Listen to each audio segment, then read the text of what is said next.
Okay, here's what happened yesterday. Let me tell you right now. Here's what happened.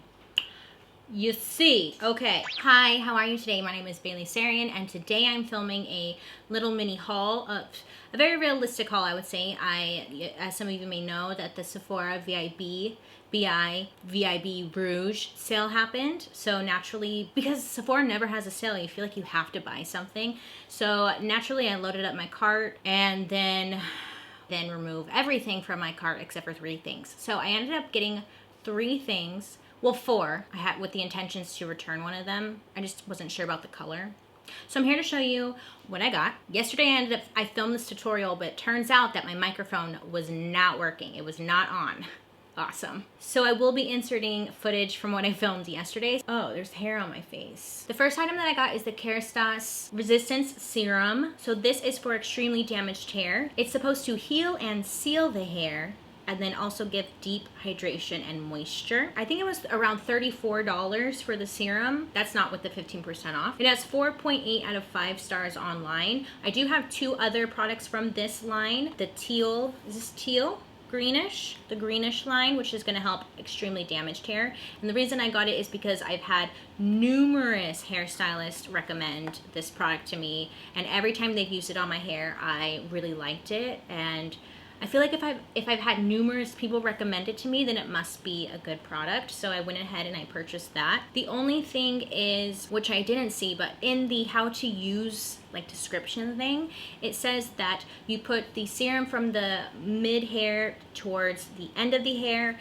and then you need to blow dry to seal in the serum. Now I don't blow dry my hair, I let it air dry. So I'm wondering if it will still work.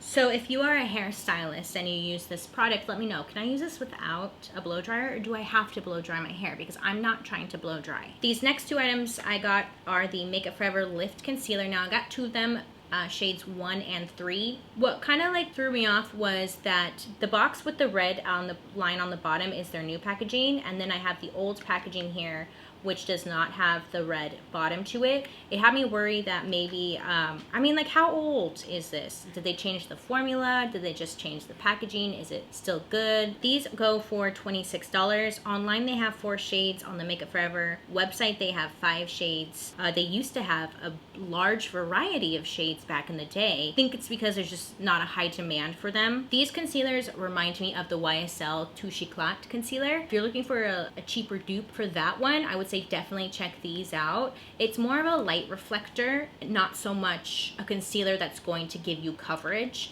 It does have vitamin A and E in it. It has an ingredient called tensine. I might be pronouncing that wrong, but that is the active ingredient that's supposed to help lift and firm the area. Will it really? I don't know. I don't rely on my makeup to really do all the skincare for me.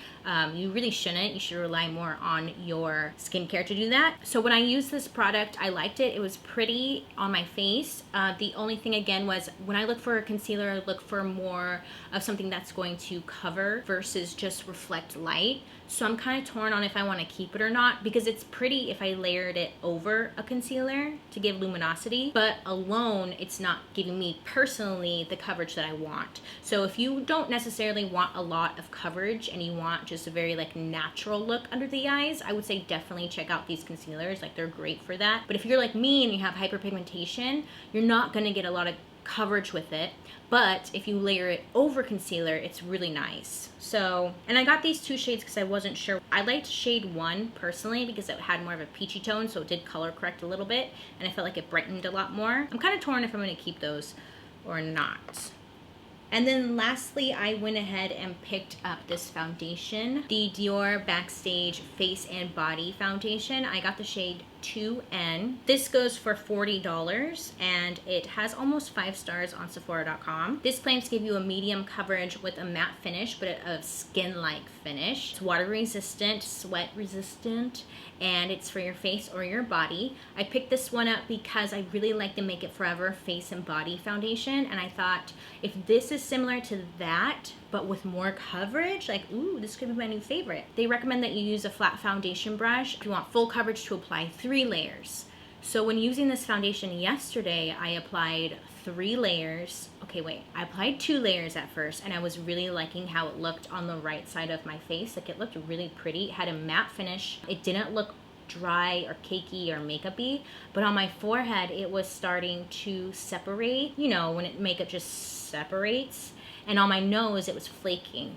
I don't know if that was because I needed to exfoliate or my skin was just dry, but the right side of my face looked great. I was like, oh, what's this about? But then I was like, you know what, I'm gonna add 1 more layer because they said 3 layers for that full coverage. This, again, is just preference. So I went in for that 3rd coverage, and that's where things just went wrong. Like, the foundation got so weird on my skin. It like enhanced every little pore, all the textures. It was sticky to the touch, it was separating, and it looked so cakey, and I don't know what happened or why that happened. So once that happened, it kind of pissed me off, and I ended up just wiping it off completely. Total waste of time. And after that, I was like, you know what, I don't even know if I'm gonna keep this. I gave it one chance, and I was like, that's it, I'm done.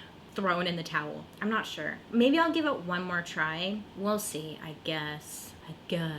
Oh, and I didn't use a primer either yesterday because I thought a primer may interfere with the formulation since it is water resistant. But yeah, I didn't use a primer. I just don't know what happened. I don't know. And those are the 3 things I got and I tried. The KÉRASTASE serum, I've heard nothing but good things with this serum, and everybody always recommends it to me. So I feel like I probably will just keep it. I hear noises. Saint, what are you doing?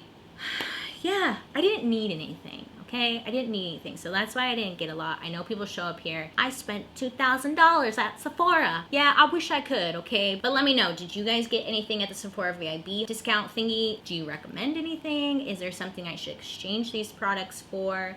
Let me know down below. I may exchange them for something else. Anyways, thank you guys so much for watching. I hope you have a great day today. Make good choices. In my last video, I didn't say make good choices, and it drove me nuts. How dare I? But other than that, I will be seeing you guys very soon. Bye!